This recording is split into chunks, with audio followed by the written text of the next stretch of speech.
Here we go. So we are also recording this meeting.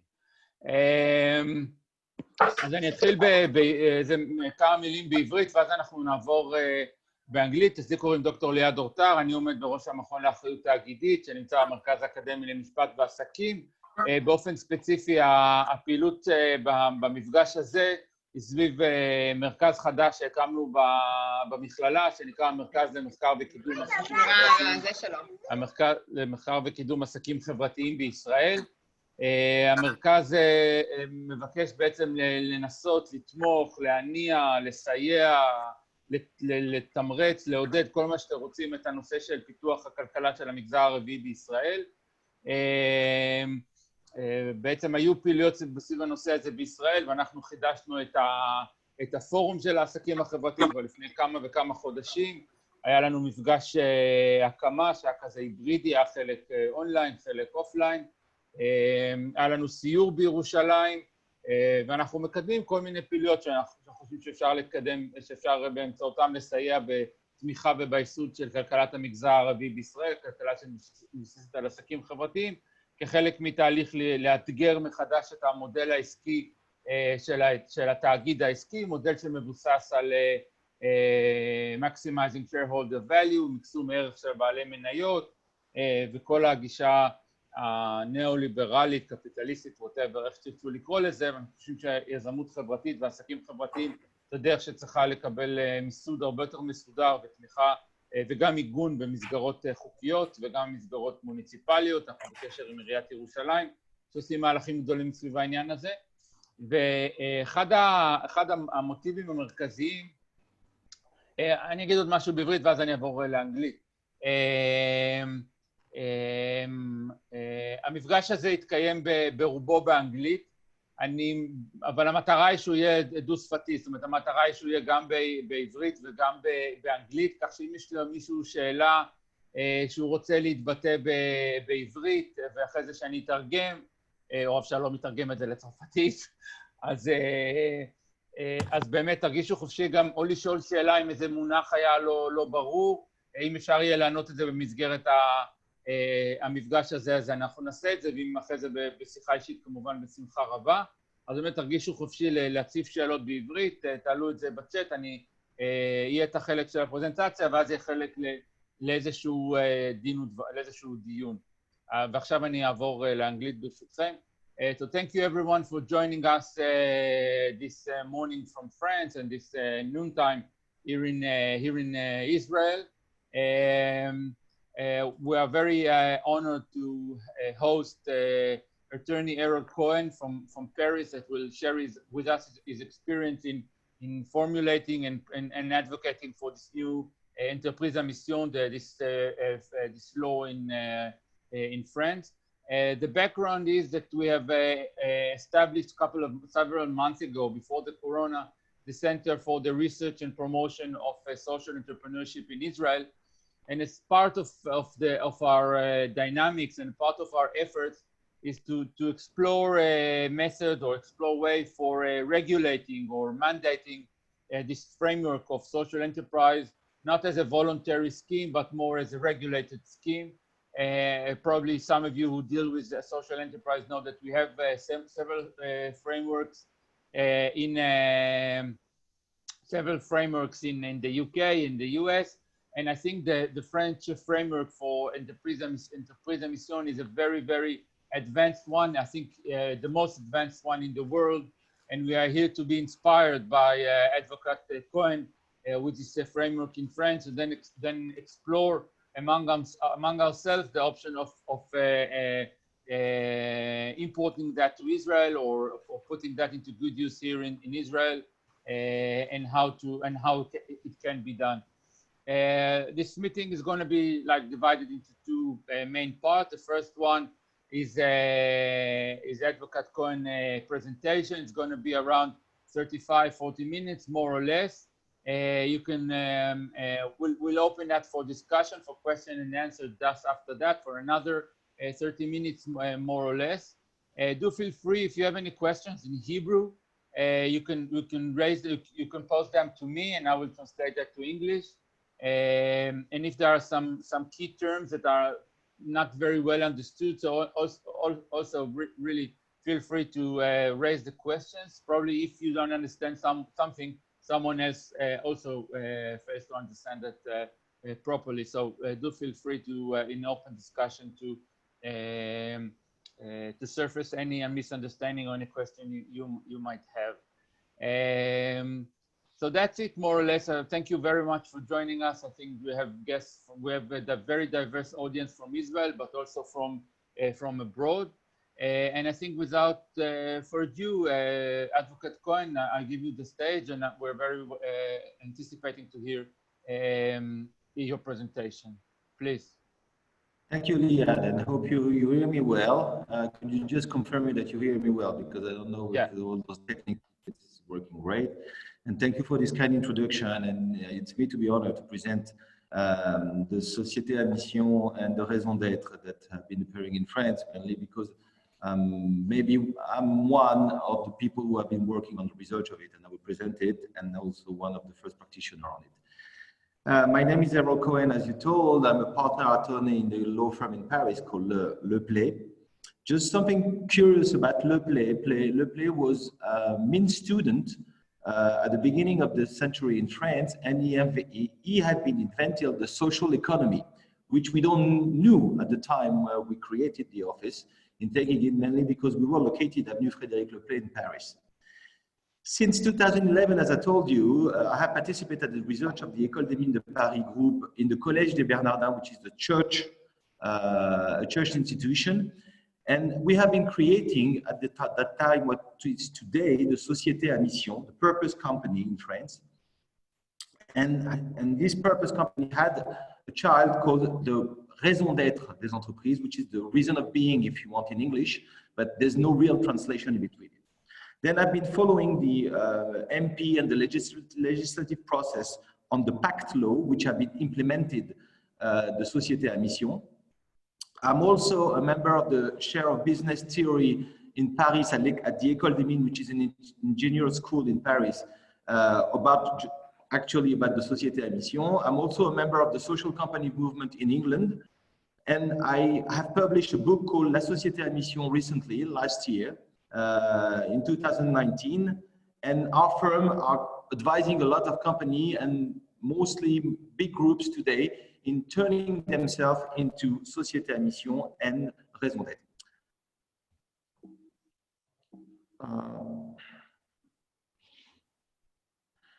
So just to stress you what I'm going to tell you today, a little bit of introduction, a context, because you will need so to understand what we have been creating and where we are. What is the raison d'être? What is the Société à Mission? The method and the benefit of them, and some example, and then we will have a conclusion. As an introduction, I think we all aware today, and I think this is wherever we live today, that the COVID, for example, has demonstrated today how much science was omnipresent in our lives. Company roles and power of action have never been so important in our society. Expectations from company have never been so strong. We expect them to help us in health crisis, but also climate change, humanitarian crisis, economic upper level, the modifying business model that we have today with CEOs that are very innovative. For example, insurance, car, banking, retail, digital, the advent of innovative and disruptive technologies, repeated crisis. But we can notice that there is a gap in between the expectation and how the company's potential are actually used. Instead of being vector of progress, we can imagine that those companies may contribute to increase, for example, environmental problems and inequalities sometimes. So the first, to give you the history and the background, the first question is why? Why I give you history is simply because history helps us to see where we come from and to understand maybe certain mechanism that will not stress what happened after all. So what is an enterprise? Those are the big questions. What is the purpose in the enterprise? The mission, the law pact. So to understand the word enterprise is, as I will show you, the world enterprise. So you will see here in the Genesis, the world enterprise. In 1807, France created the limited company, the anonymous limited company. Anonymous limited company was to organize what was the economic system in France, not to create companies.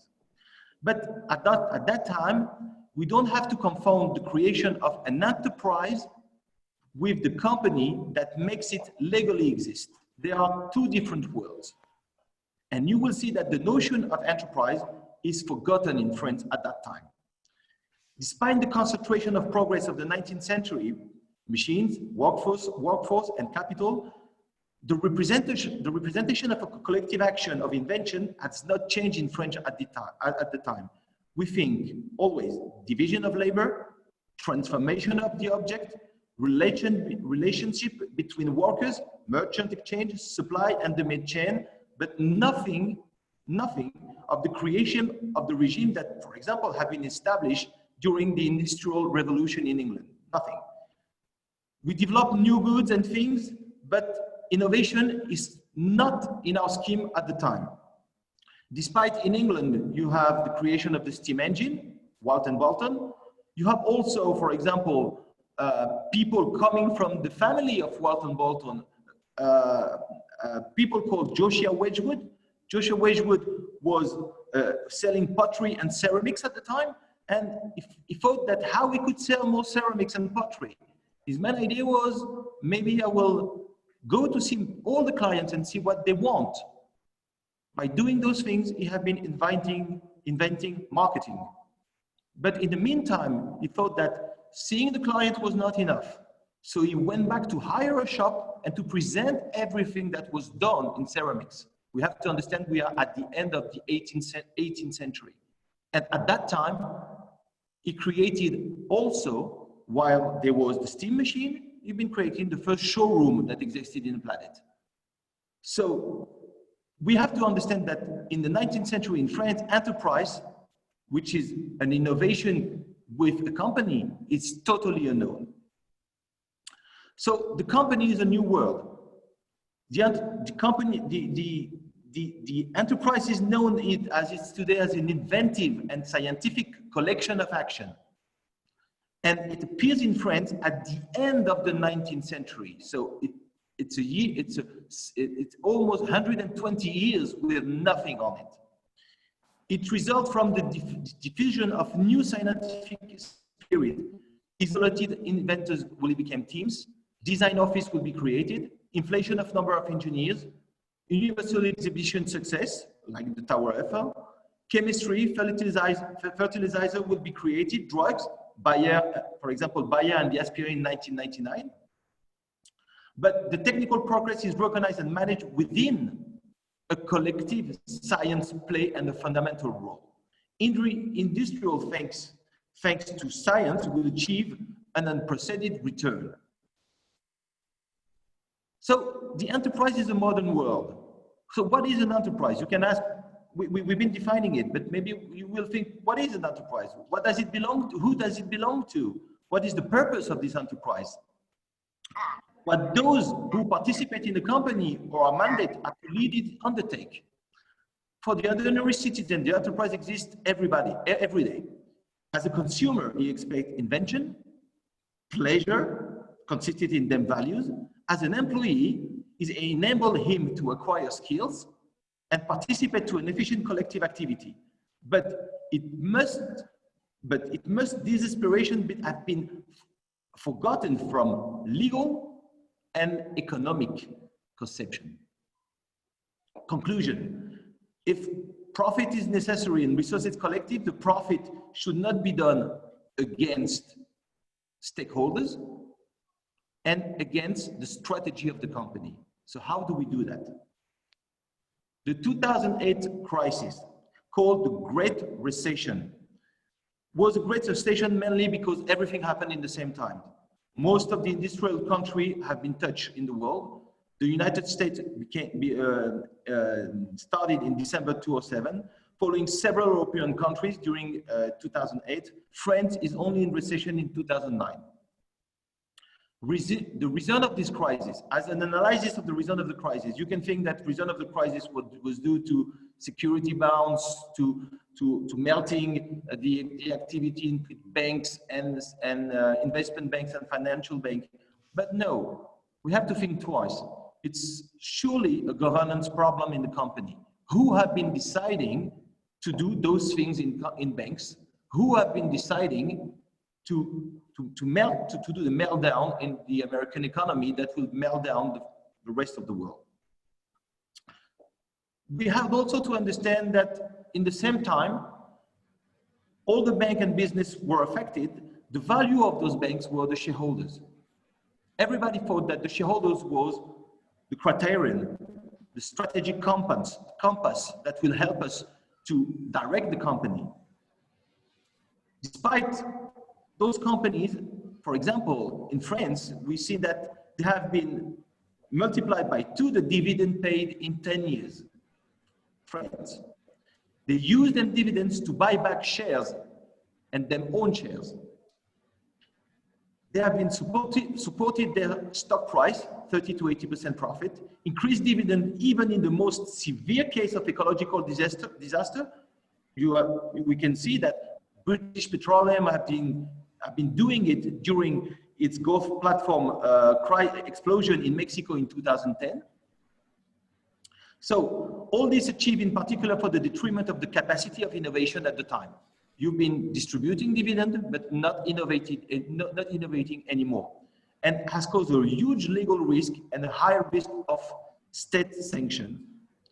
So at the end of this crisis of 2008, they have been in response, a quick response from America. America presents 3 types of response. First of all, they promote in 2006 the B label that today had called the B Corp Corporation. They proposed also in 2010 the Benefit Corporation. What were those companies? B label, it's a label which been outside of the company. The Benefit Corporation is a sole company where in the inside they will prevail some economical and environmental value. But America knows 2 things. America at the time has the emblematic law that will prevail in company that will mandate the CEO to not do any problem to the company that will infringe the dividend distribution at the end of the year. And those 2 things, the B label and the Benefit Corporation, was made to avoid those CEO to have problems. First of all, because when a CEO will want to take an environmental solution to do something and will lose money on it, he could be liable of the investment that he had been doing. So the main idea of the American at the time was, how could I make that this CEO will not be liable of what he's doing when he's doing an environmental or social thing.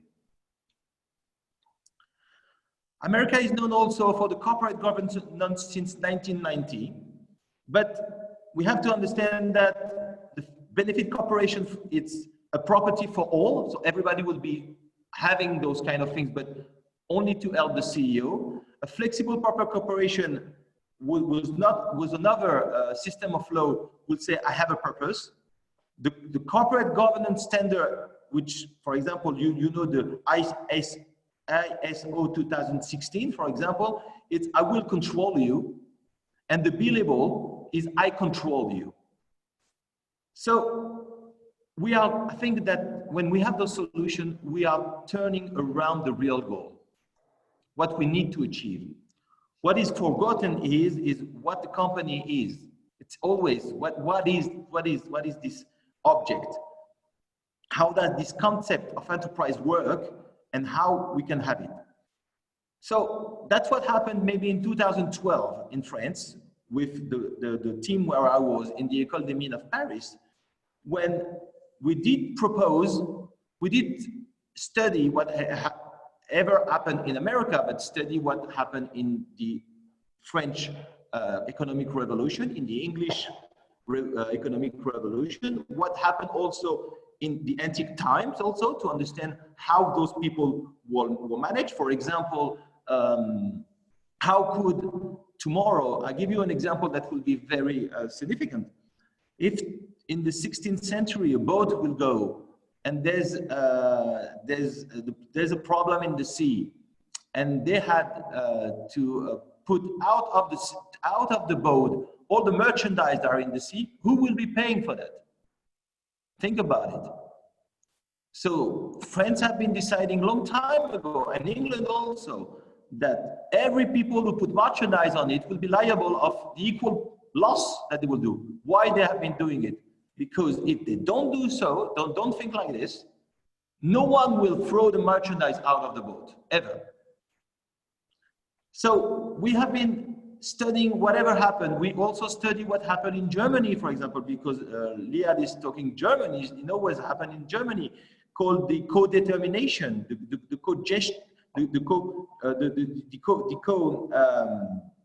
the investment of the employees, everybody, where shareholders and employees participate of the governance of the body of the company in equal way, for example. But we do thought that it was better to restructure the companies than to think how we can implement something into it by the employee at the time, because I think we thought that at that moment we will need to reconstruct the company. That would be better. So the research in the mean Paritech will go in one way, in saying, first of all, we may have to extend the purpose of the company. So the creation was a société à objet social étendu, which means an extended social object. So you are selling merchandise, maybe you're doing something else, so you will add something. Second of all, instead of doing something that will be exterior to control it, why you control it? Because if you control it, then you will have the innovation when you control it. And instead of having an exterior thing, we decided that the committee inside of the company will control whatever will be created, created. To who it will be direct to, most of all, the stakeholders of the company. And those stakeholders, you can understand that shareholders are stakeholders, CEO is a stakeholder, but also employees, client, suppliers, territory. You can go far away to understand with who you're making business and to whom you're putting an impact with your activity. So in 2012, this thing, we create the Société Objet Social Étendu. The Société Objet Social Étendu will become the Entreprise à mission.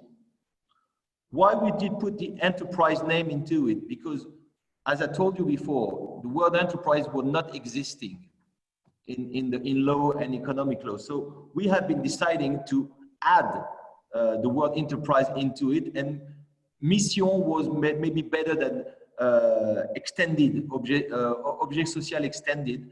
Mission was more in the air at the time, and everything happened in 2016. In 2019, the law in France, in June 2019, the law have been implemented, creating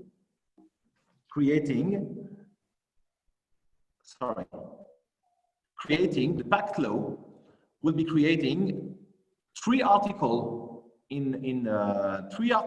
two in the civil code, one in the commercial code. And those three articles will be called by the people a jet fuse. As you may see on the left side, you see three parts of a fuse, okay? And they call it the three part of the fuse. So this is the three part of the fuse. First of all, they create an article 1833. This article 1833, you have to understand something. In the French system, the company is created in the civil code. The commercial code will only give the details of the company. It's because civil code will be whatever are the principles of law, whatever the principles of law are in the civil code. So you may understand that the civil code was prior to the PACT law. The civil code for article 1883 was every company must have a lawful purpose and incorporated in the common interest of the shareholders. This is something that we know. The PAC law will introduce something more. The company is managed in its corporate interest while taking into account the social and environmental issue related to his activity. So you have to understand that with this step, France took ahead of everything. Today, you don't have to think in what you will be doing, but before doing something. Before doing something, you have to take into account the social and environmental issues related to your activity. And that's how you can explain the following article, Article 1835, raison d'être, reason of being. What was the Article 1835 before? The bylaws must be established in writing, which is normal. In addition, to determine the contribution made by each shareholders, to set out the form, corporate purpose, name, registered office, share capital, and term of the company, and the rules governing its function, which is standard for a company. Now we're adding, the bylaws may specify the raison d'être, comprised of the principle that the company adopts and will allocate research to uphold the conduct of its business. So it means that despite your business object, you have something more you can explain and give to the stakeholders. Then we have been deciding to do the société à mission, and the société à mission will be in the Article 2010 of the French Commercial Code. A société à mission would be, first of all, a société à mission will be a company that will have a raison d'être that we saw in the Article 1835. So what is a raison d'être? Then the second of all, this société à mission will have to add to specify more social and environmental that the purpose that the company is committed to pursue in the course of its activity. Third of all, a committee into the company, a council into the company, a committee of people into the company will control this social and the social and environmental purpose that you put in, called the mission, in your company. So this is what the PAC law is saying. So I've been showing you whatever those things. So what is the definition of a raison d'être? So what I call the raison d'être is the backbone of a company. Why is that the backbone of the company? It's what you are today that will control your strategy on the top of your business object that you're doing. So it had to be a written article in the association and in the bylaws, and that will guide the company's strategy and needed to describe it as a company's strategy document. The raison d'être explains the vocation of the company, the commitments, and the action that guide the company. The raison d'être is reinforced for obligation of means. So there's an obligation in doing your raison d'être when you have one. The development of the credibility of the raison d'être is known by a good knowledge of the company and its major characteristic of the company and option, value, for example, also. And we had to understand also what will be the commitments to make all the stakeholders, employee, consumers, etc., territories, all those stakeholders, how they will have an interest to this raison d'être. So it's an opportunity to address also the complementary issue, which are social and environmental. And today, for example, most of the big companies in France have been adopting raison d'être. Veolia, Atos, SNCF, Carrefour, Crédit Agricole, banks, and all of the companies have been adopting those kind of raison d'être. The société à mission, the definition of the société à mission. You understand it's a company who has a raison d'être. It's a definition next to the corporate object of the mission, so that make the commitment and the opposability of this mission to the stakeholders. You have to understand that the raison d'être, as I told you, it's the body of the company. It will be what you do today on the top of your corporate object. The mission would be, what is your future?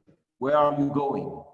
What you will do in a long-term session, not a short-term session. What are your goals? French law will only say social and environmental, but you have to understand that behind it, there's innovation.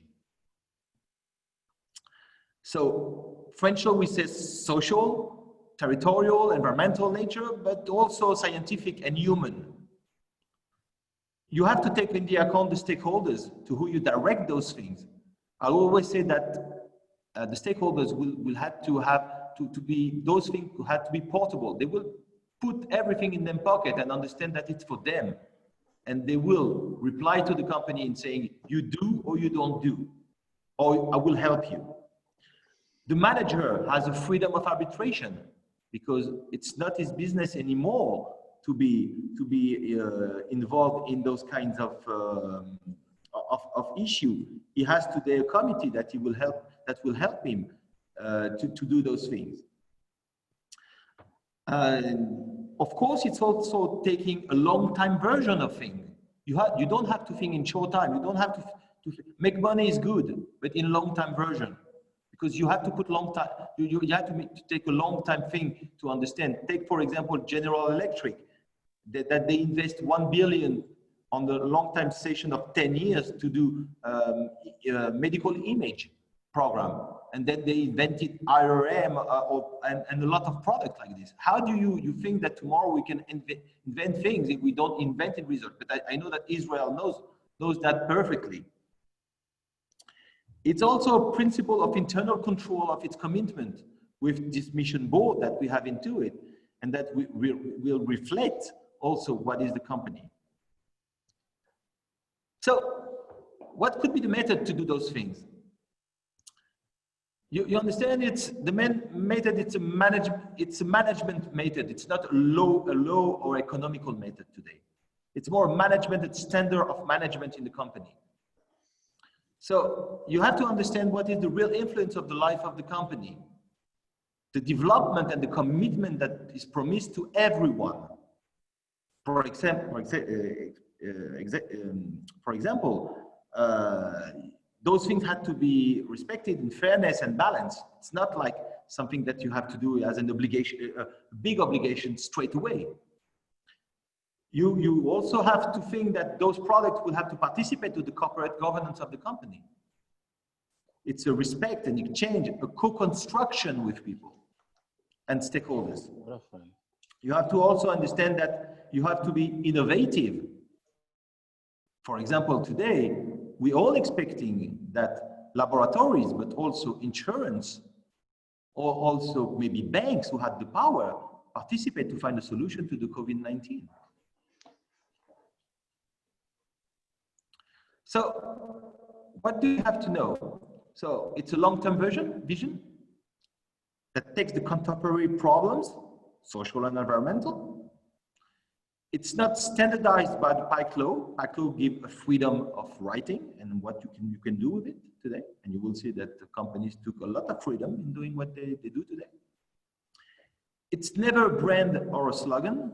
Never, never ever. You have to go, don't think that it will be commercial or communication. Communication will go after you will do the work, but not while you're doing the work. It's the definition of the commitment. It's not anymore any promises. It's the backbone. I told you, it's history, it's values, it's what is essential to the company. It's maybe a new form of governance. It is consistent with construction standard of enforceability today. And it allows maybe to forecast what will happen tomorrow. So everything that give you here are more big principles. And maybe you will tell me what are the advantages of those things. And those advantages would be big words, and to know whatever we will have. Of course, we will be restoring an object of and the activity of the company in front of the contemporary issues that we have. Social and environmental would be the first one. But also we will bring cohesion to what we do. You know, when you're a lawyer, you think in controlling. Maybe today we will think in how I can create co-engaged people. And how do we create co-engaged people? By a common view that we'll be creating in contracts, for example, starting by the common view of the contract. And we have fair example, for example, in France. I don't know if you heard what happened with Renault and Nissan. You imagine that it was an alliance, and because of the problem of the CEO, those two companies are fighting one together. You have to explain me where is the, whatever I call, this the view that people could have of the company. You understand that this co-view is not existing. It's a voluntary action, which means that this freedom of definition of what you're doing. It's a guarantee of freedom for the leaders. You may understand that CEOs are free today. It's not anymore them problem, those issues. They give them to another people. That doesn't mean that they don't are liable for it. That does mean that they will be helped. They will have someone else to speak with. Of course, also you may understand. You will understand that it could solve complicated schemes that we use today. For example, people are using foundation, and I will explain you in the world today that we have between Veolia, Suez, and Engie. What happened today also, and how the Société à Mission could be a good example to do so. So it will also give the opportunity to lock the mission into the group of a company. If you know a little bit, as you know groups, you know that what is the biggest enemy of a group is subsidiary most of the time. The subsidiary most of the time, if the subsidiary is a good subsidiary, it will want to be out of the company. If it's not a good subsidiary, it's not doing well, it will tell it because the holding company is disturbing me.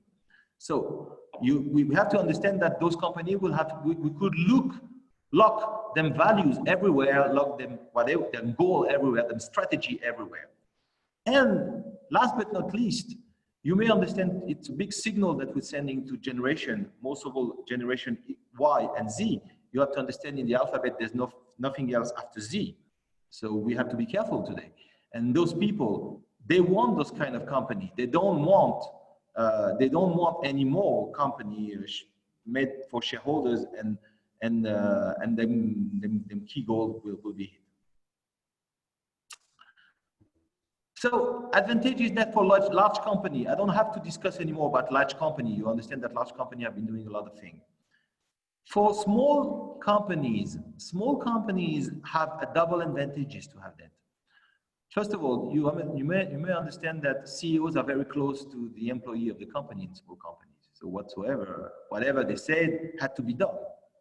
Second of all, also social and economic problem. They had problem to do it because it's a hard work. It's CSR is very complicated, and today with Société Mission, it's very simple to do it. So they could take care easily whatsoever. You saw that Article 1833 will ask them to think about it every minute in their life.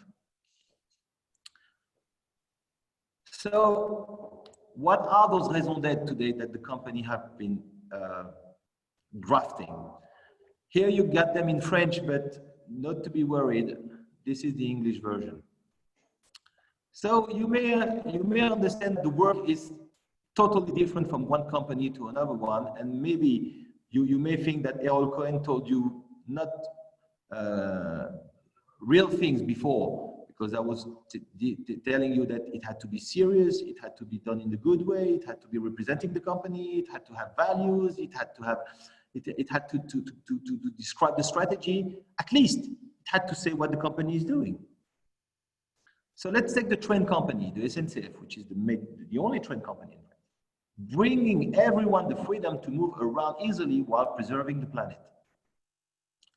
So you may understand that with this thing, employee could do something with it. Maybe you're doubting. The Crédit Agricole down there, which is one of the biggest banks representing the agriculture people in France, acting every day in the interest of the consumer, the customers, and society. So you may think, what is his business object? Okay, I will not read you more of the other ones, but you will you can read it by yourself, all the other ones. Some other ones, French, sorry. Okay, Atos. Atos is an electronic company, a very known, big, large company, at least 25 or 30,000 people. Our mission is to help shape the information space. With our skills and services, we support the development of knowledge, education, and research in a multicultural approach and contribute to the development of scientific and technological excellence. Throughout the world, we enable our customers and our employees, and more generally, the greatest number of people to live, work, and progress sustainably and with confidence in the information space. Quite complicated to understand. Carrefour, you know Carrefour, the big supermarket chain. Our mission is to provide our customer with quality services, product, and food that are accessible to all through our distribution channel. Thanks to the skill of our employees, our responsible and multicultural approach, our regional roots, and our ability to adapt the production and consumption pattern, we aim to be the leader in the food, the transition for all. Okay, these are the examples that we have today as raison d'être. But maybe there's some company who have been doing a great work also, And by understanding it, you can see that here, In Vivo Group, which is a co-op, the largest co-op in France, it's 25,000 people, it's 10 billion of turnover, it's a big, big company. They have been doing something that is maybe explaining things. It's long, it says a lot of things, but when you say a lot of things, there's a lot of commitment, and we may understand what are they doing. So this is the English version, but not to be worried. I will help you to read. It's very long. I know people they don't like to read, so I will help you. So you may understand that the first word that In Vivo will say that you see in blue here, it's a co-op. We are a co-op, okay? Okay, we are a co-op. They say they will define who are the stakeholders of the company. The benefit farmers, consumers, the co-op, they are them stakeholders. The human working community, here are the stakeholders. Okay? Then what is your business? Agriculture, viticulture, and gardening. Here are the business. What are you committed to? To provide the financial and human resource necessary to achieve and carry out our raison d'être in our activity. Okay, but is this raison d'être will, for example, be a good example during the COVID today? And then you understand. In Vivo vocation is to federate cooperatives to sustain, transform agriculture and ensure food quality. So you may understand that this obligation today is at stake. Second of all, we ensure the health and safety of our employees. So you have to do those things. Last but not least, we participate in the construction of safe, healthy, and sustainable food, transparent for the consumer, as well as the development of responsible distribution channels. You may understand today in the COVID area how this company is taking liability to maintain the food to all the people that been in closure for example, 3 months. This is not them real business. Them business is just to sell those things, but then they take the oath to go further on it. And you have to understand that In Vivo have been working hardly during the COVID, and we know them because he's a client. They have been working hardly during the COVID to maintain the wheat in France, but in Morocco, in some other countries also. because they are the main supplier of wheat for all the region of Europe and Africa. The last raison d'être that we know, Danone. Okay, Danone is a known company. It had been declared in June 26, 2020, just after the closure that we had in France. Danone became a société à mission. We will understand you will understand it further on. Danone says bringing health through food as many people as possible. So you may understand that all the raisons d'être are not look like. They don't say the same thing. They don't explain the same thing. They don't take the same fulfillment, the same activity. They don't describe not the same thing. But everything is starting. Some mission. What are those missions? Okay, let's go in English. Sycomore, which is an investment fund, our mission is humanizing investment. Maïf Avenir. Maïf is an insurance company, and Avenir is financial subsidiary to support the development of innovative products and services that are real use to people, support the progression of the positive social and environmental impact and portfolio companies, seek the best alignment of the interest of the stakeholders, and promote responsible investment by seeking the demonstration, the positive link between the search for social and environmental impact and economic performance. Well, things are getting better in the mission today. People are thinking more into who they will direct those missions. The last mission that we know today is Danone also. Danone, maybe Danone have been doing something. He have been passing the ODD of the UN. Those ODD will describe whatever is a company should do. There's 17 of them, and they took 3 of them, 4 of them, sorry, 4 of them. But you have to understand also something which is very that people will have to understand, and this is, sorry, the Danone version in English. One thing which is very significant, see what is in green. This Danone says, which is a commercial company, one person, one voice, one action. You know what is one person, one voice, one action? Is the cooperative, the cooperative label. So maybe Danone thinks today that is far away from the territory, and the territory is maybe the most important thing for Danone. So Danone is trying to link himself not as a brand, but maybe linked to the territory when he knows that the ground will give him whatever he needs to do so. And maybe this is what links Danone and InVivo today. InVivo has the ground, Danone has the brand.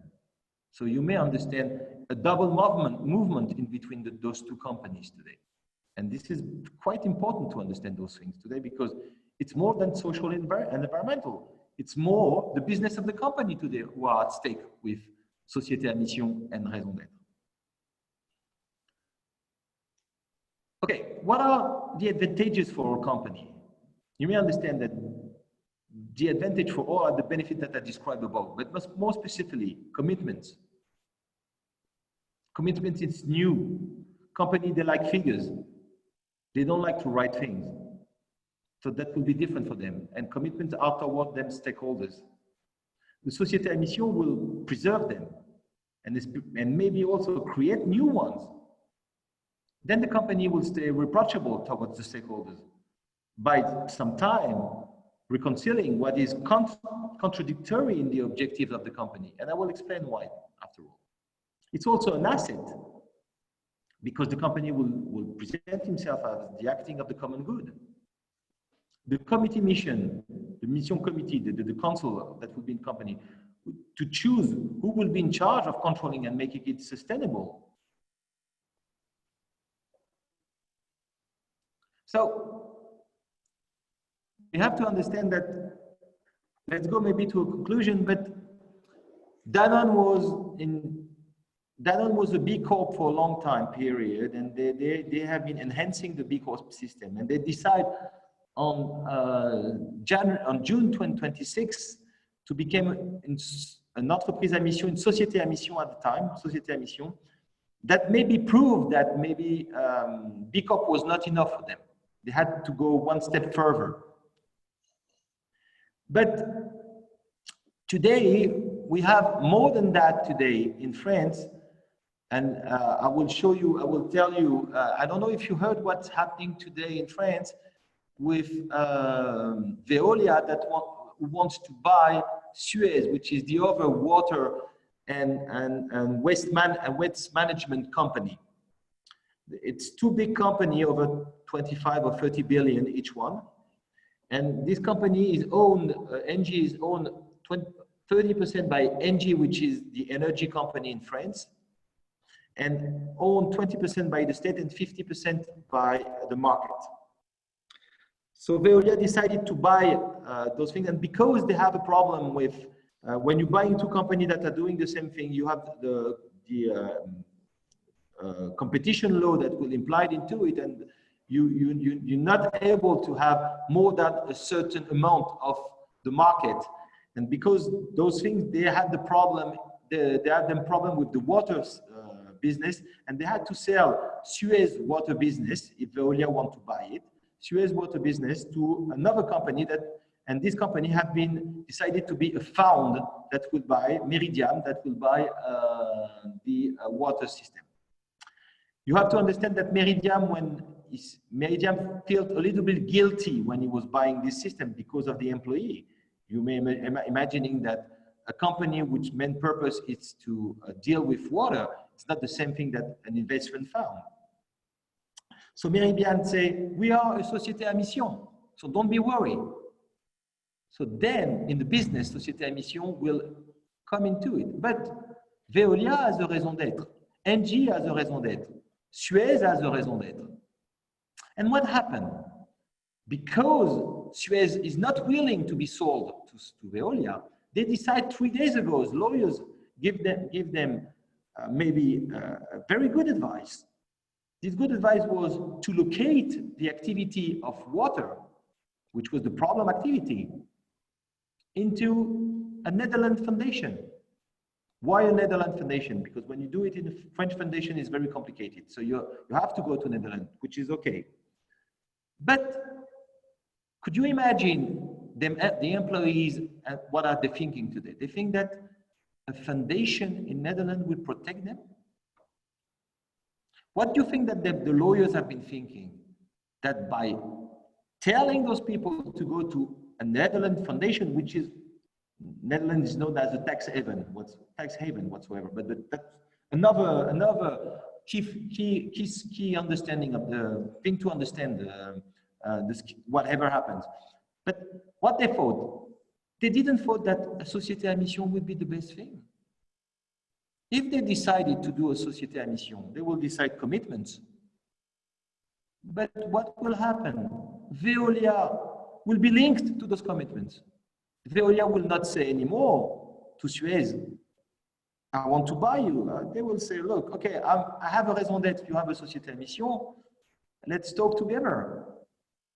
And maybe the key thing would be a merger and not buying those companies. And the merger will preserve the CEO, the COMEX, everyone in the company. But today, the signal sent by this foundation to protect things, it's a very bad signal.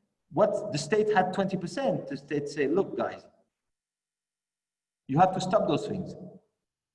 That gives a very, very bad image of those two major companies in the country. Danone also has the exact same problem not so long ago. You can check in the internet, Danone lost Morocco as a market, mainly because people were saying that the prices were high, and also because they did find some yogurt pot in the water, in the sea. You don't need to do a legal claim today to kill a company or a market. It's very quick. Everything happened within 3 months, as big as Danone is in the world. So you have to understand today, the société à mission, raison d'être, it's also it's social and environmental, but you have to think it's really a management theory to help those companies in creating more value, but also defending themselves. That's what I'm describing all the time as a shield and the glaive in the same time. The shield will protect the company, give him time to innovate. The glaive would be the innovation of the company.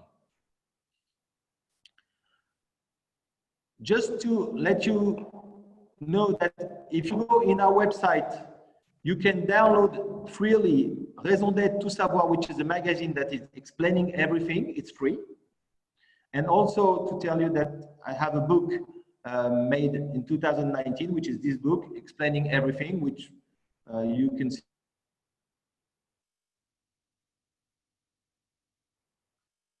I've been writing in my book, so it's a good thing. And thank you for hearing me, and I'm ready to discuss with you. Okay, thank you very much. I need a couple of minutes before I have my questions ready. But if someone else wants to jump in, feel free to do that. You can just maybe put up your finger or just write here in the chat. But maybe I will start with a question about the enforceability of this law. How is it been? If it's so diverse, and you have so many versions of writing this purpose statement, how can it be enforced by who? I don't know. This is exactly my question that I wrote in the chat. Yeah. Okay, so maybe answer that, and then we'll go on. Well, for now on, it's not happening. Okay. Okay. It's too soon and too young. But was the law originally articulated for enforcement, or was that articulated as more of a laissez-faire approach? No, law is very soft. It's not saying anything. It's not saying anything in what is the content of everything. But if you go to the debate in the MP debate, and they have been deciding that the raison d'être would be enforced by means, doing or not. You've been doing everything that is in your power to do, but not a result. But the mission should be a result. But as I told you, the mission is a long-term result. So you may understand that the company will not fulfill its mission in one day or 1 year. So we will give time to companies to prove that they are doing it. So that's why, for example, we give the advice to company to draft a roadmap of what they will be doing, and explaining at the end of what it's a long term, it's 10 years. At the end of the first year, we'll be doing so. The next year, if we don't, we will trying to catch up the time, and etc., etc., etc., etc. So, because I didn't tell you something. Yes, I forgot to tell you something, and this is where I realized that I forgot to tell you something. The real thing is that the state will control the société à mission. We don't know by who, we don't know how for now. But people will control the société à mission every 2 years. Every 2 years they will go to the company, they will go to the mission committee, and they will say to them, they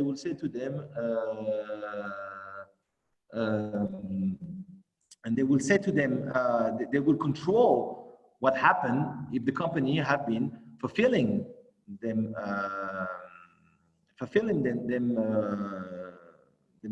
mission, in fact. So yes, there will be a control within 2 years, but hold on. There's also companies all around the world that they will go today. Look what happened today with Veolia and Suez. You could imagine that the employee of one of the company would say that your raison d'être cannot be applied. We didn't drive the company to put our business in a foreign company. That could happen. It's too soon. That only happened 3 days ago. You understand? we have to think that everything started a year ago. Because it started a year ago, you see that the whatever company have been doing, it's not exactly the same work.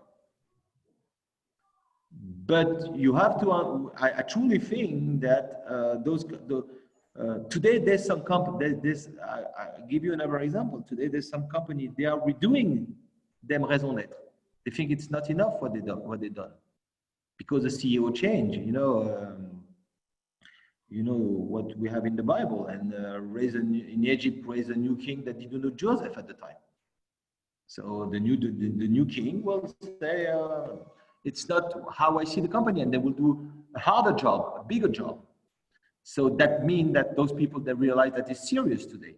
And as I told you, because it's involved in big commercial case in our country, it's more and more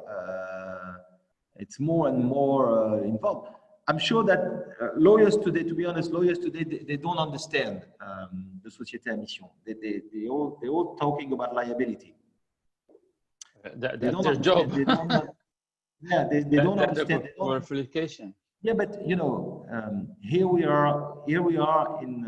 I don't know who's lawyer here, but it's the same also. It's the same also with accountants. You can also say that accountants don't know the road. Exactly, but you have to think that accountants and lawyers will say to them clients, please don't write this. That will imply your liability. We are asking people to do commitments.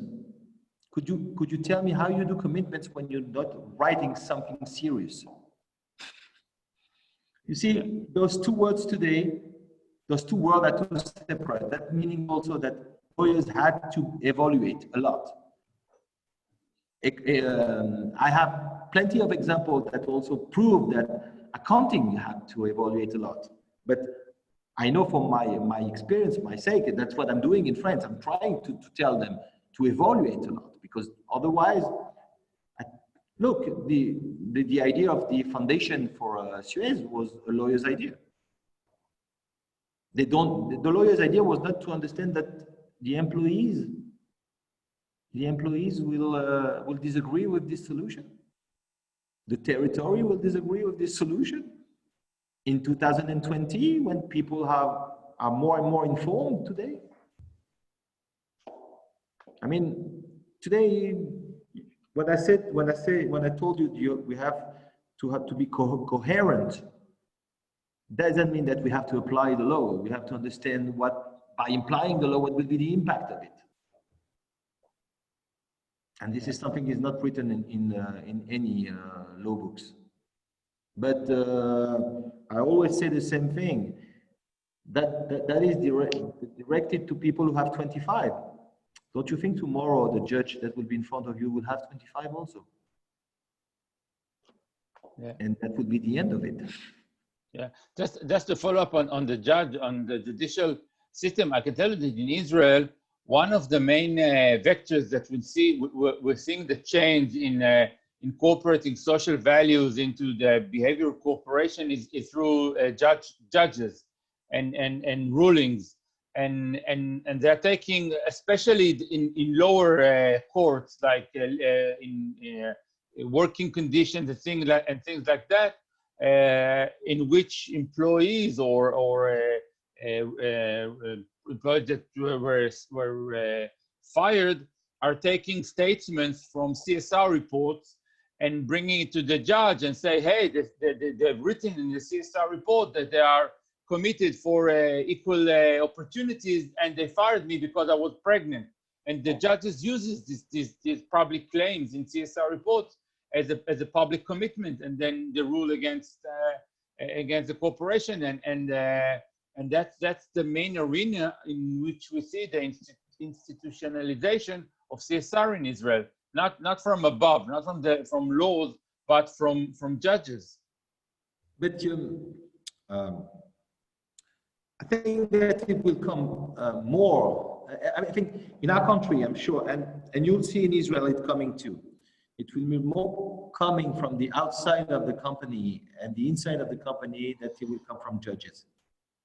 Judges will take a long time because they will use them tools to understand it. You have to understand, we all have to understand that is today, it's a new definition of the word enterprise. It's not a simple statute of companies. It's far away from that. When those big companies are fighting, arguing about their raison d'être, we have to think that it goes into the business plan of the company. Yeah, I can tell you that it changes everything. It changes everything. I can tell you that in the course that I'm teaching about CSR and sustainability, there's a special session about the origins of the business corporation. And then I bring the American story, not very much the French story or the British story of corporations. And then I bring forth the argument that basically corporations started the way as what we call the chartered corporation.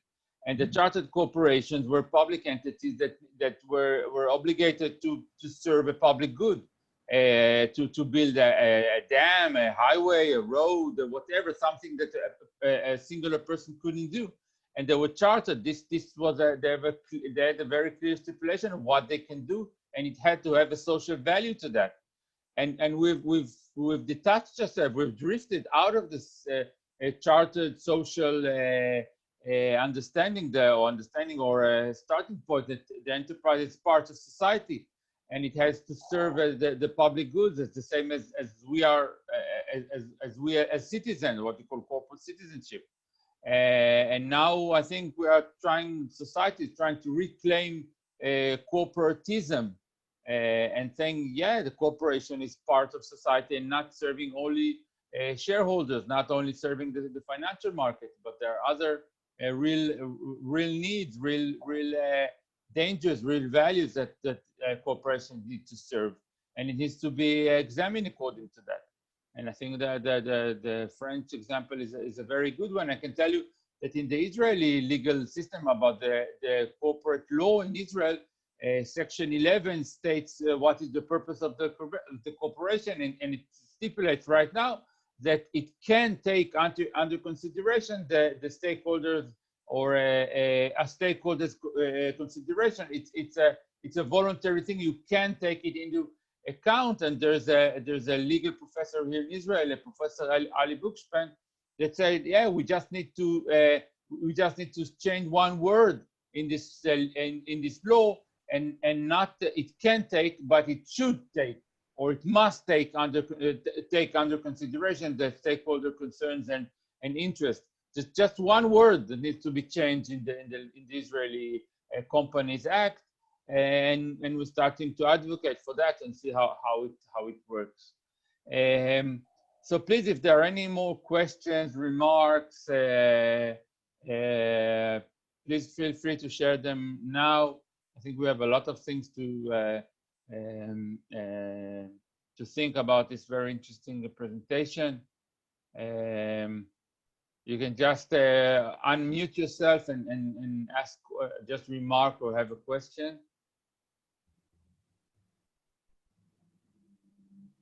Everyone is silent. Yeah, maybe I have a quick question. Yeah, please. If I may, I think it's a simple one. I hope so. I understand what you were saying about the differences between the formation of different kind of corporation. And one of the first classes that I had in school was, in business school, was what is not measured, it is not managed.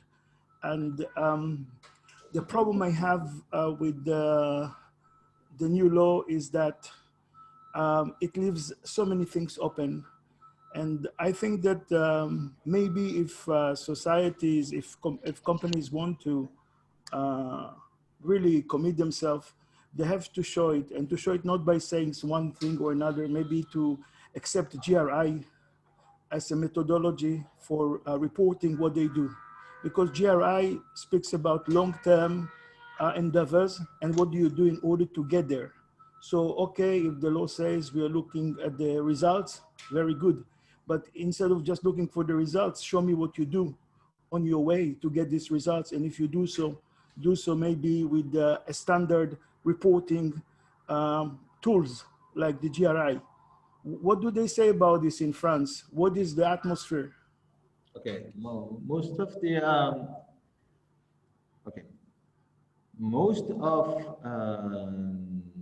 the council for companies, I'm not speaking about lawyers and content, but those council that are giving advising, they are selling what we call KPIs, okay, in order to calculate. Those KPIs are always done to understand that, as you said, because you can measure it, that exists. And how you can measure it will prove that it exists. So we know today what also happened to KPIs. I don't know if you read a book called The Tyranny of Metrics. In this book, they explain how KPIs turn the company. For example, in a hospital, they will want to stay with the 2% death in the hospital. So they will reject people who are about to die. This is how you calculate things. Of course, it's not a good example. So, but you have to understand also, for example, if a company which is an agriculture company, or Danone, which is an agro company, if they use the tools that they used to have, today they have a mission. This mission says, I will not do, I will do, I will do, I will enforce, okay? What they will do, they will go to see the agriculture and say, whether you do or you not do, if you don't do, you're expelled. This is the metric. Or they will have to construct with them a way to do it.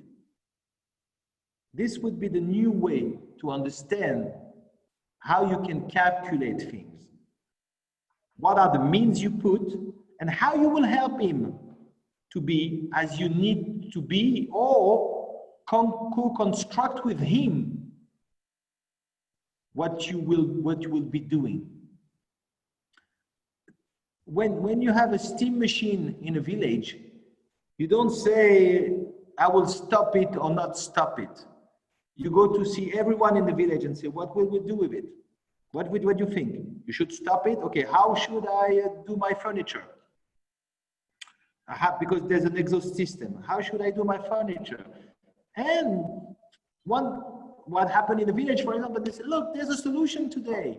You can apply the solution. The solution would be under the earth and goes into blah, blah, blah. And it would be an ecological situation and blah, blah, blah, blah, blah, blah. And then you can maintain your business.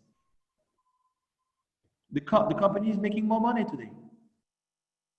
So, you know, it's more a spirit. It's how you think about the situation. It's not, when I explain to you, there's a method. Forget about the methodology. It's what you think, how you see a situation, and you think that this situation, because you're analyzed, would be knowing whatever you knew before, could be not the best analyze for analyzing it. You have to understand what is surrounding you. You know, maybe something I didn't say at the beginning or clearly say. The people on the École des Mines, everything comes from the theory of innovation. Innovation is you going from what you know to the unknown. Okay, what is important is how you will be building the road that you have in front of you to go from the known to the unknown. The known is whatever I know about chairs. The unknown is I want to have a chair with 2 legs. How do I build a chair with 2 legs? And how you may succeed, you may fail, but how you go there is the important way. The société à mission is the exact same thing. The raison d'être is the exact same thing. The société à mission is the exact same thing. What is important is how you go there, but you have to understand who you are before that. So you'll see that you may change the way you will be calculating things. You will take into account your values, what you are, how you take how the stakeholders would be with you in your, for example, most of the time is the territory, which is your stakeholder. One territory or the entire territory, you don't know. So no, you'll see concrete example. There's plenty of them today, but you will today. I can tell you, for example, people, they say, but I think to my understanding, it's not enough. But they say, I don't do anymore the Black Friday. Okay, well, this is more an ecological way to see it. There's some people, they will say during the COVID, the insurance companies say, we will reimburse you, we will give you back money that you gave us. But those things are negative action. I don't do. What I want is those companies to do. For example, I've been doing an article in the press during the COVID saying all those insurance companies, they had a lot of money, a lot of contacts, a lot of advisors. They know everyone. They should be the one who will be helping the research to help us tomorrow to find a solution for the COVID. And then everybody will remember them.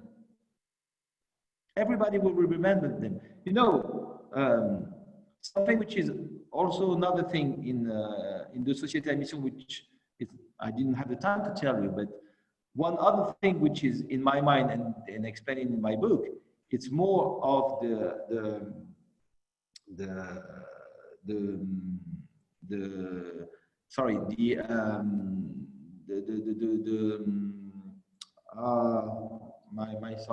how a lot of people today have been breaking the rules of innovation and how they have been disrupting everything. You know, for example, the one that everybody talks about is all the time is Elon Musk with Tesla. Okay, we can think that Tesla have been reinventing the electrical car. We can think that Tesla have been reinventing the car. You know, there's no more, there's a screen, no more buttons. And, you know, the people in Porsche in Germany, they are hiring Tesla to people, not to be, to study them. They don't, there's plenty of articles in the newspaper saying that, well, everybody is upset with what this Tesla is doing, is changing everything, this small company, blah, blah, blah. But if you read a little bit more of, and I'm sure you know about it, the real goal of Elon Musk with those cars is not really electrical cars. It's the autopilot in the car. It's how cars will be controlling one to another. And how do we know that? We know, for example, the discussion he had with the CEO of Uber. And the CEO of Uber, he spoke with him and the CEO, and he says to the CEO of Uber, look, it's very complicated. It will never happen. The CEO of Uber told the press, I know he got everything today. He won't work with me, but he got everything. So you have to understand that if we say the autopilot, what is the autopilot a killer for tomorrow? Car industry, maybe, surely. Most of all, insurance company. All those insurance companies today, they're earning them life with the car problems. If there's less car accident, there's less business. If there's less business, it's over. So you see, innovation, where innovation is good. But, you know, when you think that you want less people to have car accident, you think to your stakeholders. You don't think how you maximize profit with your car. It's different.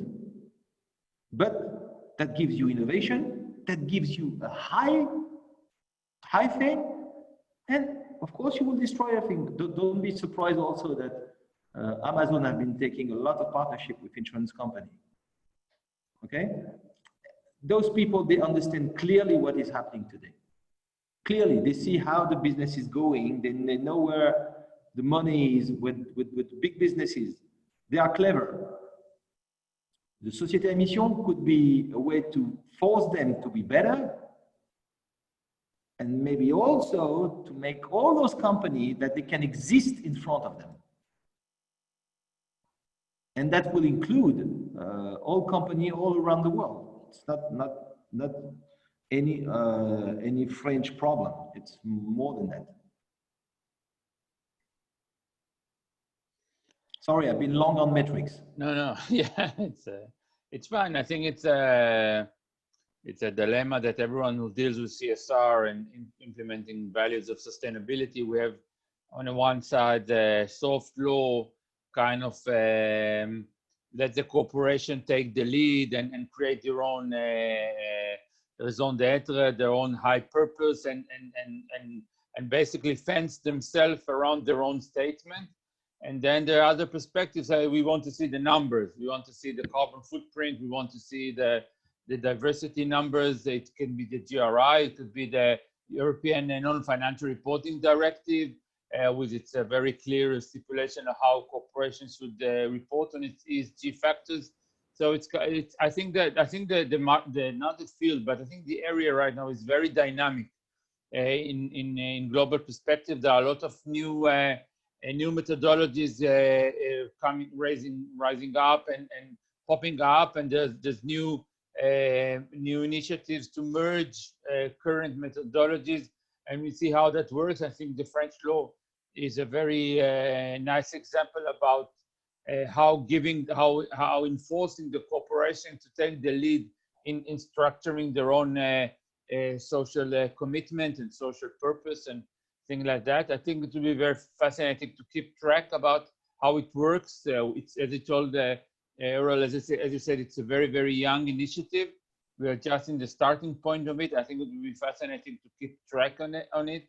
And I think it's just a very important perspective that we need to take into consideration in our work in Israel, and what's the right track to promote here, whether it's a more voluntary market-based or municipal-based. I think that's a very unique initiative in Israel, taking municipalities are taking the lead in purchasing and in like local regulations, or should that be on a law, some kind of a legal framework that should be structured? But I think we're still in the woods here, and making our way out and see how it works. I want to thank you very much, Errol, for making the time to share with us all your efforts and insights. It was a pleasure. I'll be most happy if you can, stay in contact and continue debrief each other. And thank you everyone for participating. I will share this recording in social networks and in WhatsApp group, whatever. And we'll continue our discussion and see how things are restructuring in the near future. Once hopefully we'll all phase out from Corona to the new renaissance of health care. I don't know how it's going to happen. Yeah, so thank you all very much. Although it's due, so Shana Tova also, we can continue to say that to each other.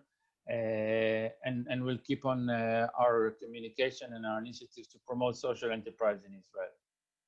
Shana Tova, Thank you all. Bye. Bye-bye.